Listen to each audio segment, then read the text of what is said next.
അപ്പോൾ നമ്മൾ Lucifer cinema shoot ചെയ്ത പള്ളിയിലേക്ക് പോകുന്നതിന് നമ്മളിവിടെ എത്തിക്കുക. അപ്പോൾ ഇവിടുന്ന് വിദൂര കാഴ്ചകൾ നമുക്കിവിടുന്ന് കാണാൻ പറ്റും. അങ്ങ് ദൂരെ ആ കാണുന്നതാണ് ലൂസിഫർ സിനിമ ഷൂട്ട് ചെയ്ത പള്ളി. ഈ പ്രദേശങ്ങൾ മൊത്തത്തിൽ തേയിലത്തോട്ടങ്ങളും നല്ല നല്ല റോഡുകളും കൊണ്ടെല്ലാം മനോഹരമായിരിക്കുന്നൊരു പ്രദേശമാണിവിടെ.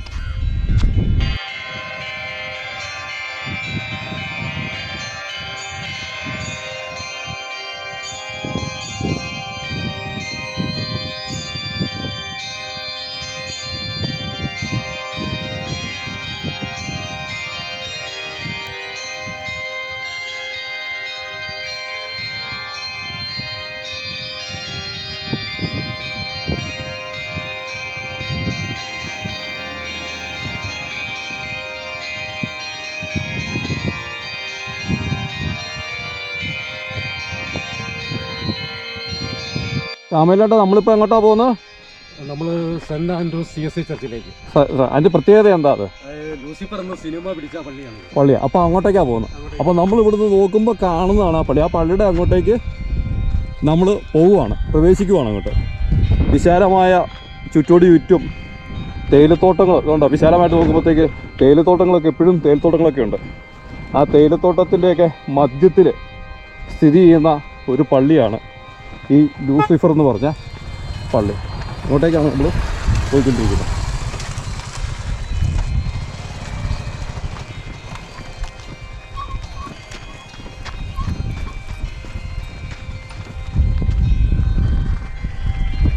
സിനിമ കൊണ്ട് ഫേമസ് ആയിട്ടുള്ള ഒരു പള്ളിയാണ് നമ്മളിപ്പോൾ ഇത് കണ്ടുകൊണ്ടിരിക്കുന്നത്. അപ്പോൾ ഈ പള്ളിയുടെ ഒരു പ്രാധാന്യം എന്ന് പറഞ്ഞാൽ സിനിമയിൽ വന്നതിന് ശേഷമാണ് ഈ പള്ളി ഫേമസ് ആയിരിക്കുന്നത്. അതിൻ്റെ കാഴ്ചകൾ, അതിൻ്റെ മനോഹരമായിട്ടുള്ള കാഴ്ചകളെന്ന് പറഞ്ഞാൽ ടെസ്റ്റ് എന്നൊക്കെ പറഞ്ഞാൽ ഈ പള്ളിയുടെ മുറ്റത്തേക്കുന്ന ഒരു മരമൊക്കെയാണ് ഇതിനകത്ത് ടെസ്റ്റായിട്ട് വന്നിരിക്കുന്നത്. അപ്പം അതോട് കണ്ട് നല്ലൊരു ബാക്ക്ഗ്രൗണ്ട് അതോടുകൂടി നമുക്ക് കിട്ടുന്നുണ്ടെന്നുള്ളതാണ്. അപ്പോൾ നിലവിൽ ഈ പള്ളി അടച്ചിട്ടിരിക്കുവാണ്. അപ്പോൾ ഇതെപ്പോഴാണ് തുറന്ന് പ്രവർത്തിക്കുന്നതെന്ന് അറിയാൻ പറ്റത്തില്ല. എങ്ങനെയാണുള്ളൊരു മണിയൊക്കെ നമ്മൾ നോക്കുന്ന സമയത്ത് ഒരു മണിയൊക്കെ നമുക്കത് കാണാനായിട്ട് പറ്റും. അപ്പോൾ അത്രയും ഒരു കാഴ്ചയാണ് നമുക്കിവിടെ കാണുന്നത്. അത് കൂടാണ്ട് ഇതിൻ്റെ പരിസരങ്ങളിലേക്കും മറ്റും നമുക്ക് ശ്രദ്ധിക്കാം. ഇന്ന് മരിച്ചുപോയിട്ടുള്ള ആൾക്കാരെ ശവം അടക്കിയിരിക്കുന്നതിൻ്റെ കല്ലറകളൊക്കെ നമുക്കിവിടെ കാണാൻ പറ്റും. പള്ളിയുടെ മുറ്റത്ത് തന്നെയാണ് ഇത്. ചുറ്റും തേയില എസ്റ്റേറ്റുകളാണ് ഇതിൻ്റെ പ്രദേശങ്ങളിലെല്ലാം ഉള്ളത്. നമ്മൾ പഴയ കാലത്ത് ഈ പള്ളിയുടെ പ്രവർത്തിച്ചിരുന്ന പഴയ സമയങ്ങളിലുണ്ടായിരുന്ന ആൾക്കാരെയൊക്കെ മരിച്ചുപോയിട്ടുള്ള ആൾക്കാരെയൊക്കെ അടക്കിയിരിക്കുന്ന ഒരു ശവ കോട്ടകളാണ് നമ്മളിത് ഇവിടെ കാണുന്നത്. അവരുടെ പേരുകളും മറ്റുമൊക്കെ എഴുതി വെച്ച കല്ലറകളും മറ്റുമൊക്കെ നമുക്കിവിടെ കാണാൻ പറ്റുന്നുണ്ട്. പിന്നെ അതുകൂടാണ്ട് ഇതിൻ്റെ പരിസരങ്ങളൊക്കെ നല്ല തേയില എസ്റ്റേറ്റുകളായിരുന്നു. ഇപ്പോൾ അതിൻ്റെ പ്രവർത്തനങ്ങളൊന്നും തന്നെ ഇല്ല. ഭാഗികമായിട്ടുള്ള പ്രവർത്തനങ്ങളും മറ്റും ഉള്ളൂ. അപ്പോൾ ഈ പരിസരങ്ങളിലൊന്നും ഒരു ജനവാസ മേഖലയല്ല എന്നുള്ളതാണ് ഇവിടുത്തെ പ്രത്യേകത. അപ്പോൾ ഈ ഒരു പ്രദേശത്ത് നമുക്കിത് കാണാൻ പറ്റുന്ന ഇത് ഈ ഒരു പള്ളിയാണ്. അതിനേക്കാളും ഒരു പ്രത്യേകത എന്ന് പറഞ്ഞാൽ ഈ പള്ളി മുറ്റത്ത് പഴയൊരു ഈട്ടി മരമായിരുന്നു. അത് ഈ ഉണങ്ങി വർഷങ്ങളായിട്ട് ഉണങ്ങി നിൽക്കുന്ന ഒരു കാഴ്ചയാണ് നമുക്ക് കാണാൻ പറ്റുന്നത്. ഇത്രയും മനോഹരമായിട്ട് ഒരു സ്റ്റില്ലായിട്ട് ഈ മരം ഇവിടെ നിൽക്കുകയാണ്. ഉണങ്ങി നിൽക്കുന്ന ഈട്ടിമരത്തെക്കുറിച്ച് ആണ് നമ്മൾ ഒന്ന് പ്രതിപാദിക്കാൻ പോകുന്നത്. ആ മരം വളരെ ഭംഗിയാണത്. കാരണം ഉണങ്ങി നിൽക്കുവാണെങ്കിലും അതിൻ്റെ ചില്ലകൾ, ഈട്ടി മരമാണ്, അതിൻ്റെ ചില്ലുകളൊക്കെ വർഷങ്ങളായിട്ട് ഇതിങ്ങനെ തന്നെ നിൽക്കുവാണ്. അപ്പോൾ ഇതിനെക്കുറിച്ച് നമ്മുടെ ശാമുവേലിയേട്ടൻ എന്നാ പറയാനുള്ളതെന്ന് നോക്കാം. ശാമുവേലിയേട്ടാ, ഈ ഈട്ടിയെക്കുറിച്ച് എന്നാ പറയാനുള്ളത്? ഈട്ടിയെക്കുറിച്ച് പറഞ്ഞാൽ ഇത് വർഷങ്ങളായിട്ട് ഇവിടെ ഇങ്ങനെ നിൽക്കുന്നതാണെന്നാണ് ഇവിടുത്തെ ജനങ്ങൾ പറയുന്നത്. പക്ഷേ ഇതുവരെ ഇതിൻ്റെ ഒരു കമ്പ് പോലും ഇത് പോയിട്ടില്ല. ചില്ലിക്കമ്പ് പോലും ഉണ്ട്. പക്ഷേ ഈ മണ്ണിൻ്റെ ഗുണമാവാം, അല്ലെങ്കിൽ മറ്റെന്തോ എന്തെങ്കിലും ആയിരിക്കാം. ഇതുവരെ ഒരു കഷ്ണം പോലും ഇതെന്ന് വീണ് പോയിട്ടില്ല. ഇതെന്ന് ഇത് നമ്മൾ മറ്റേ ലൂസിഫർ എന്ന് പറഞ്ഞ ചിത്രം കാണുമ്പോൾ തന്നെ നമുക്കറിയാം ഇത് സംഭവം എങ്ങനെയാണെന്ന് നമുക്ക് മനസ്സിലാക്കാൻ സാധിക്കും. മണ്ണിൻ്റെ ഗുണമാണോ അത് ആ മരത്തിൻ്റെ കാലപ്പഴക്കം കൊണ്ട് ചെതലൊന്നും കയറാതെയാണ് നിൽക്കുന്നത്. വളരെ സേഫായിട്ടാണ് ഈട്ടി നിൽക്കുന്നത്. കാരണം ഈട്ടി മരത്തിന് പണ്ടേ തന്നെ ഒരു പഴക്കുന്ന സാധനം ഉണ്ടല്ലോ. അപ്പോൾ അതിൻ്റെയൊക്കെ ഗുണമായിരിക്കാം ഈ കാണിക്കുന്നത്. അല്ല, നമുക്ക് മറ്റൊന്നും പറയാനില്ല ഇതിനെക്കുറിച്ച്. പിന്നെ ഇവിടെ വന്നു കഴിഞ്ഞാൽ പിന്നെ മറ്റൊരു ഗുണമെന്ന് വെച്ചാൽ നല്ല ശാന്തമായൊരു കാലാവസ്ഥ. എന്താ നമ്മൾ പറയാ, ഒരു പ്രൈവസി. ചെറിയ കാറ്റൊക്കെ ഉണ്ട്, ചെറിയ കാറ്റുണ്ട് അല്ലേ? മണ്ണമാരുതൻ വീശുന്നുണ്ട്. നല്ലൊരു പ്രൈവസി ഉണ്ട്. പിന്നെ ഒരു ആത്മീയതയുടെ ഒരു സെറ്റപ്പ് ഉണ്ട് ഇവിടെ. ഈ ദേവാലയം എല്ലാം കാണുമ്പോഴും ചുമ്മാ വന്ന് പോകുന്ന പോലെ അല്ല നമ്മൾ. ഈ ദേവാലയത്തിൽ വരുമ്പോഴത്തേനും നമുക്ക് കുറച്ചു നേരം ഒന്ന് ഇരിക്കണമെന്നൊക്കെ തോന്നിക്കഴിഞ്ഞാൽ ഇവിടെ ഇരിക്കാനും പിന്നെ മാനസികമായ മനസ്സിലെ ബുദ്ധിമുട്ടുകൾ ഇവിടെ ഒന്ന് ഓർക്കാനും ഇതുവരെ കാഴ്ചകൾ കാണാനെല്ലാം വളരെ ഭംഗിയാണ്. അതാണ് ഈ പള്ളിയുടെ ഒന്നാമത്തെ പ്രത്യേകത. സെൻറ്റ് ആൻഡ് ലൂസീസ് ചർച്ചിൻ്റെ പ്രത്യേകത അതാണ്. 1958 ഇത് നിർമ്മിച്ചത്. ഇപ്പോൾ നമ്മളിവിടെ വന്ന സമയത്ത് അനേകം ആൾക്കാർ ഇത് കാണാൻ വേണ്ടിയിട്ടൊക്കെ ആയിട്ട് വരുന്നുണ്ട്. അപ്പോൾ നമ്മളിവിടെ വന്ന സമയത്ത് നമ്മളൊരു ചേട്ടനെ കണ്ടുമുട്ടി. ആ ചേട്ടന് ഈ പള്ളിയുടെ കാര്യങ്ങളെക്കുറിച്ചൊക്കെ ജസ്റ്റ് ഒന്നറിയാം. അപ്പോൾ ചേട്ടനോട് തന്നെ ഒന്ന് ചോദിക്കാം.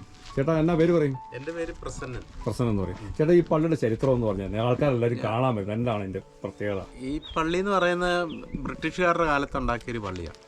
ഈ പള്ളിയിലപ്പം ഇവിടെയുള്ള ക്രിസ്ത്യൻസ് മുഴുവൻ ആരാധിച്ചുകൊണ്ടിരുന്ന എല്ലാ വിഭാഗങ്ങളും അത് കഴിഞ്ഞതിന് ശേഷമാണ് പിന്നീട് പല സ്ഥലങ്ങളിലും പള്ളികൾ വന്നത്. എന്നാൽ ഇപ്പോൾ ഇത് ഈ CSI ചർച്ചിൻ്റെ അധീനതയിലാണ്.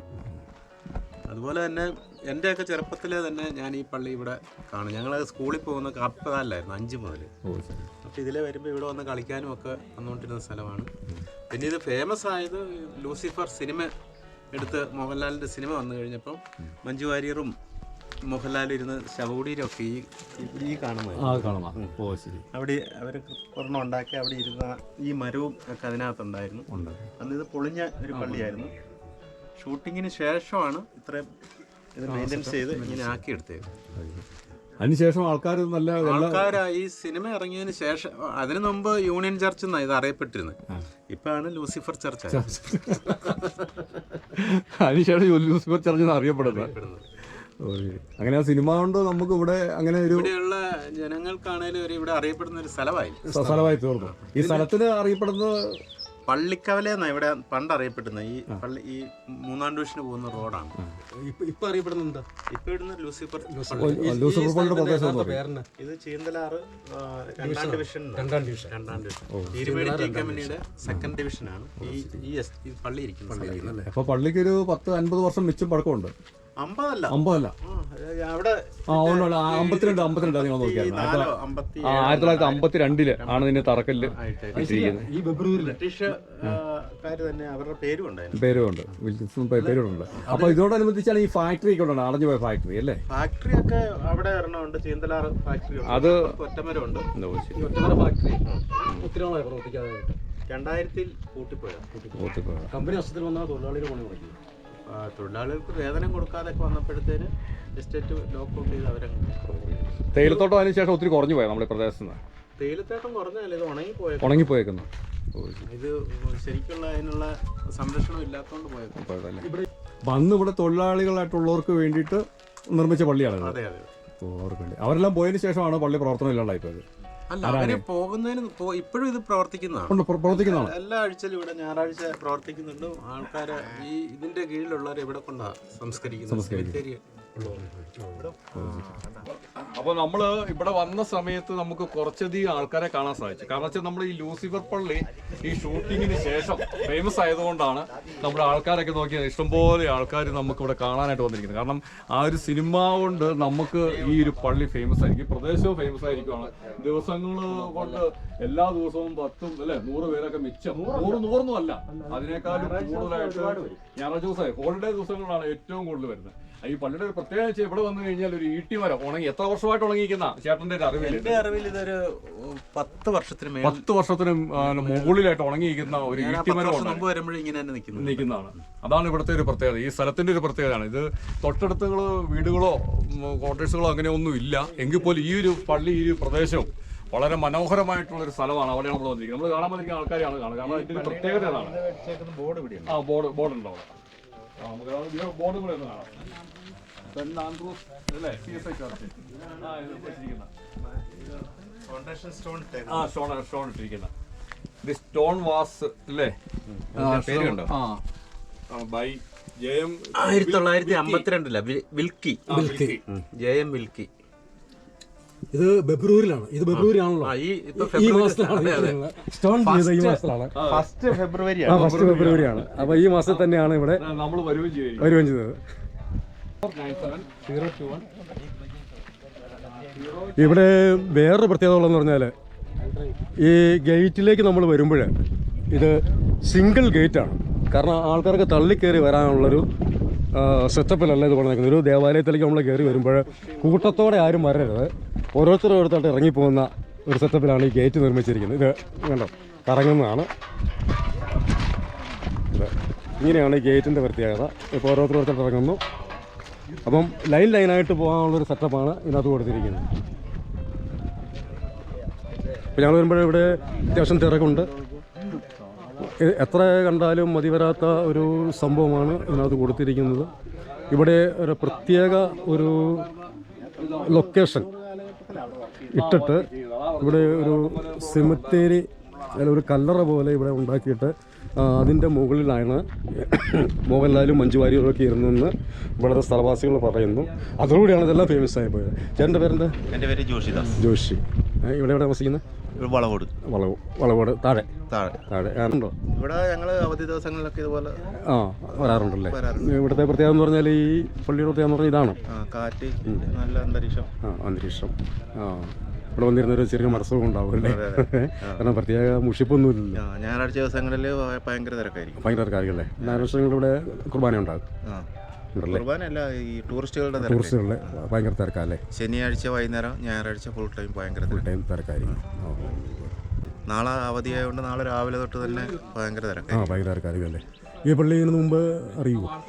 ചെറുപ്പം മുതൽ അറിയാവുന്നതാണോ ഈ പള്ളി? ഇല്ല, എനിക്ക് ഒരു 10-12 വർഷമായിട്ടല്ലേ.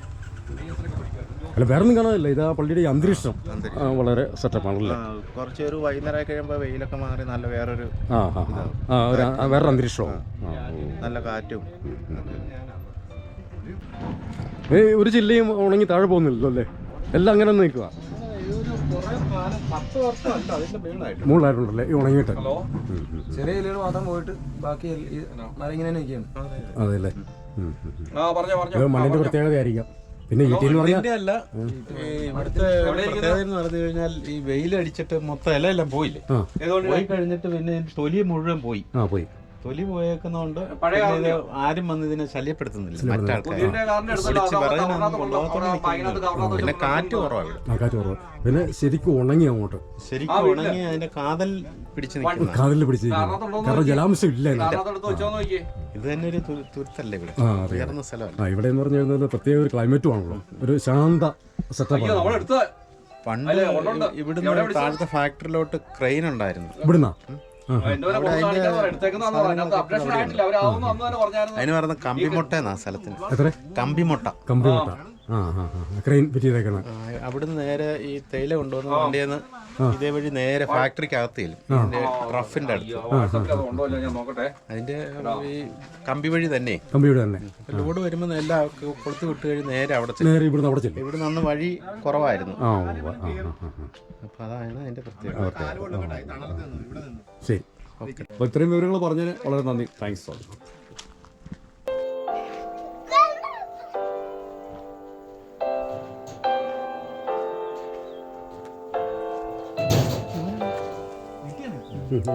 ചെറിയ ചെയ്തകളെല്ലാം ഒടിഞ്ഞു പോയിട്ട് 20 വർഷം ഇങ്ങനെ ഒടിഞ്ഞു.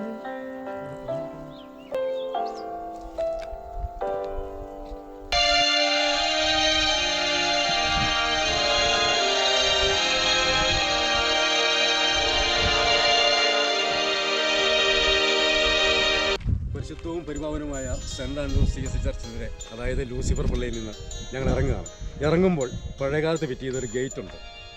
അതായത് ഉന്തും തള്ളുമൊന്നും കൂടാതെ ഓരോരുത്തർക്കും മാത്രം ഇറങ്ങിപ്പോകാവുന്ന ഈ ഗേറ്റ് ഞങ്ങൾ ഇവിടുന്ന് ഇവിടെ പറയുന്നു. ക്യാമറാമാൻ ജോൺസണോടൊപ്പം സാമുവൽ പള്ളിക്കൽ.